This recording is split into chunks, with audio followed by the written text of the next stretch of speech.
The third season of iZombie ran for 13 episodes from April to June 2017. Now, as a brief refresher for those who maybe haven't seen the show before or don't know what I'm talking about, in this particular TV universe, based on a run of comics from DC's Vertigo imprint, zombies exist. Like, there's a big boat party and an experimental drug gets mixed with an experimental new energy drink. That causes a reaction, and thus zombies exist in this particular universe. However, unlike other forms of zombieism, it's not immediately the typical type of zombie. If they go too long without eating human brains, then yes, it is like every other zombie film out there. Dawn of the Dead, Shaun of the Dead, 28 Days Later. Whatever you choose, your tipple. However, if zombies can maintain steady and consistent access to human brains, they can remain relatively functional. Now, of course, iZombie focuses on a young woman named Olivia Moore, otherwise known as Liv Moore. And yes, we do see the irony in that. While she was destined to be kind of a surgeon, eventually she had to take another path in order to protect herself, and when she became a zombie, she got a job at the Seattle morgue, where she works alongside her boss, Ravi Chakrabarti, played by Rahul Kohli. Liv is played by Rose McIver, and she works with the detective Clive Babineau, played by Malcolm Goodwin, and whenever she eats human brains, she eats them of people who come into the morgue, she often experiences flashes of memory from them, which she uses to help solve their murders, along with Clive and Ravi's help. They're also assisted in the matter by several other characters, including Liv's ex-fiancée Major Lillywhite, played by Robert Buckley, who in Season 3 does actually briefly become a zombie himself. He does go through a period of zombieism, then comes out of it, and then towards the end of the season goes back into it. They also have to deal with a constant thorn in their side of Blaine McDonough, played by David Anders. They've also got Liv's roommate, Peyton Charles, played by Ali McCulker, who, by this point in the series, does know that Liv is a zombie and has gotten used to it. There's also Blaine's father, Angus McDonough, played by Robert Nepper, who, in Season 3, does become sort of like a crime boss, which is pretty cool. And then you've got Blaine's kind of right-hand man, Don Eberhard, played by Bryce Hodgson. Now, in Season 3, Don gets a bit fed up with Blaine, so he goes off with Angus and they create their own bar. A bar for zombies titled The Scratching Post. They can get zombies in and get people transformed into zombies, or they can drink alcohol, eat brains, and seemingly have a good time, and thus build an empire out of it, although Angus eventually does get shut away, and Blaine ends up taking over the business, with Don by his side. And Season 3 also introduces, once again, a load of other great supporting characters, including Vivian Stoll, played by Andrea Savage, who ends up taking over the organisation that was present in Season 2, Fillmore Graves. And like Liv Moore, we all see the irony in Fillmore Graves for a zombie company, but anyway.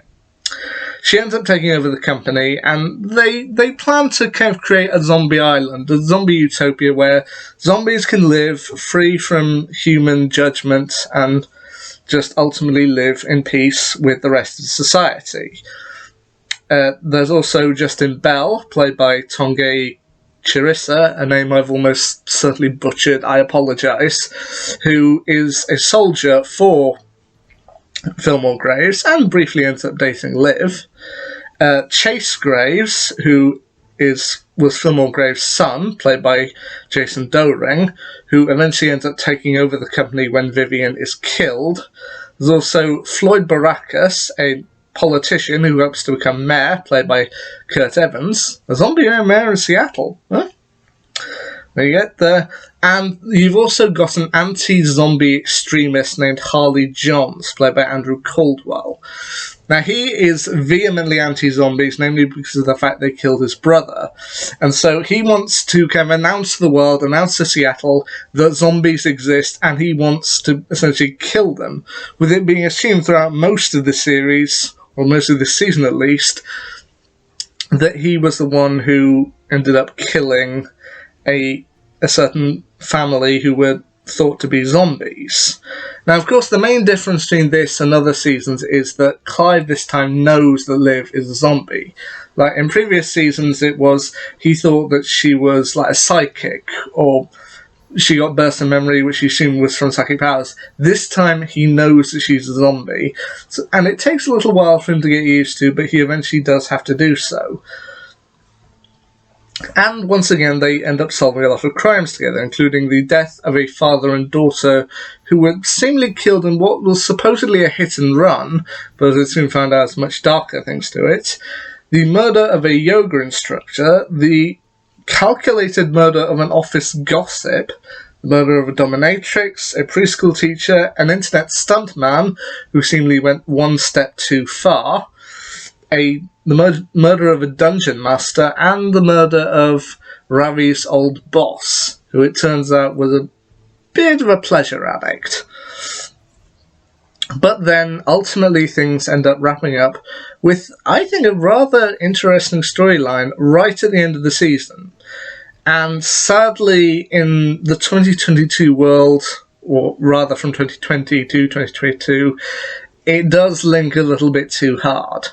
Because towards the end of the season, it's announced to the public of Seattle that there has been an outbreak of something called Aleutian flu.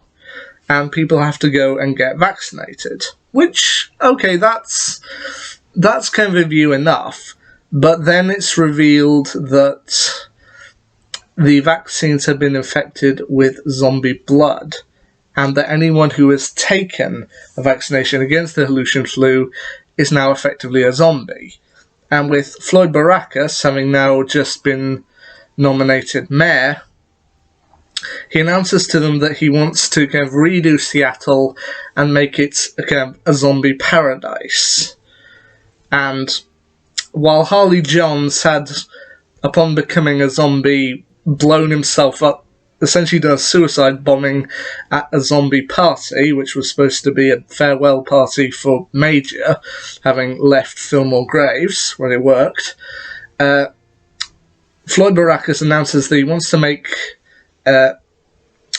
make Seattle a zombie utopia, where zombies can live peacefully, and that humans, they're entitled to leave if they want to, but if they stick around, they'll have to kind of behave themselves, and they'll have to allow zombies to live peacefully.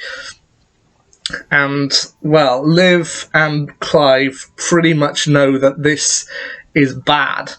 He's just turned a large portion of Seattle into zombies, and given what they've seen with people like Harley Johns, they know that not everyone is going to take to this well. And given what they know about Blaine as well, they know that the people who become zombies, this is going to make things difficult. To which the final scene of this particular season shows Ravi having finally made what he calls a zombie cure. Like a pill, he finally made one that seems to work, and he takes it. He's like, why did you do that? You weren't a zombie. He's like, I want you to test me. I want you to scratch me, Liv. Because if I've done this right, then I won't be affected. To which Liv is, of course, reluctant to do so, because either he could die, or nothing could happen, and they'll have wasted the cure, or he could become a zombie. And it's kind of a little bit of a battle of wills. So it's like, I want you to do this. If I can create a better world for everyone else for tomorrow, then we'll have done some good. That ultimately ends this particular season with Liv giving Ravi the zombie scratch. And it's left on a bit of a cliffhanger as to what would happen in Season 4. I know that Season 4 is the point where this where this entire storyline goes absolutely bonkers, but iZombie Season 3, it's definitely a step up from Season 2, and I do think it is one where you can see the madness start to creep in. So, yeah. I enjoyed the hell out of this. I watched it with a family member who also enjoyed the show. They loved it as well, and you know what? I love it. iZombie Season 3, once again, big thumbs up from me. Anyway, what will be my next one? Well, I don't know yet. I have a few on the run, but we'll see. Anyway, until next time, see ya.